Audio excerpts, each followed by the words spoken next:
അധികാരത്തിന്റെ പിൻബലത്തിൽ വെറുപ്പും വിദ്വേഷവും വ്യാപിപ്പിച്ച് ക്രൈസ്തവർക്കെതിരെ തിരിയുന്നത് ആഗോളതലത്തിൽ ഇസ്ലാമിക തീവ്രവാദികളാണെങ്കിൽ ഇന്ത്യയിൽ ഹിന്ദുത്വ വർഗീയവാദികളാണ്. സമാധാന സന്ദേശം വിളിച്ചോതുന്ന ഒരു കരോൾ ഗാനം പോലും സഹിക്കാൻ അവർക്കാകുന്നില്ല.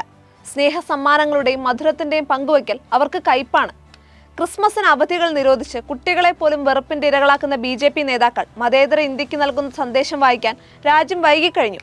പ്രാർത്ഥനാ മുറികളിലെത്തി സ്ത്രീകളെയും കുട്ടികളെയും അന്ധരെ പോലും ആക്രമിക്കുന്നവരുടെ ഹിംസാത്മകതയ്ക്ക് മുന്നിൽ സർക്കാരുകൾ ഓച്ഛാനിച്ച് നിൽക്കുകയാണ്. ഭരണകൂടങ്ങൾ ഭരണഘടനയെ നിർവീര്യമാക്കുമ്പോൾ നിയമവും നീതിപീഠങ്ങളും സഹായിക്കാനെത്തുന്നില്ല. തങ്ങൾ പണ്ട് ഇവിടെ ഉണ്ടായിരുന്നവരാണെന്നും മറ്റുള്ളവർ അങ്ങനെയല്ല എന്നുമുള്ള വ്യാജ ചരിത്രം പടയ്ക്കുന്നവർ രാജ്യത്തെ വീണ്ടും വിഭജിക്കുകയാണ്. അവർ കേരളത്തിലും എത്തി. കരോൾ ഗാനം പാടുന്നവരെ ആക്രമിക്കുന്ന മതഭ്രാന്തരെ ന്യായീകരിക്കാനും ആളുണ്ട്, അകത്തും പുറത്തും. ക്രിസ്തുവും ക്രിസ്മസും ക്രിസ്ത്യാനികളുടേത് മാത്രമല്ലെന്ന് പലരും തിരിച്ചറിഞ്ഞിട്ടില്ല. ഇതിനെയൊക്കെ ന്യായീകരിക്കുന്ന രാഷ്ട്രീയ വിധേയർ ക്രൈസ്തവരിലും ഉണ്ടെന്നതിൽ അതിശയോക്തിയില്ല. 2000 വർഷങ്ങൾക്ക് മുൻപും മതരാഷ്ട്രീയ ഗൂഢാലോചനക്കാർ കാര്യസാധ്യത്തിന് ആളെ തെരഞ്ഞത് ക്രിസ്തുവിന്റെ ശിഷ്യരിലായിരുന്നു. ചരിത്രം ആവർത്തിക്കുമ്പോഴും നക്ഷത്ര വഴിയെ സഞ്ചരിക്കുക. സ്നേഹത്തിന്റെയും സമാധാനത്തിന്റെയും സുവിശേഷം അറിയിക്കാൻ പ്രതിജ്ഞാബദ്ധരായിരിക്കുക.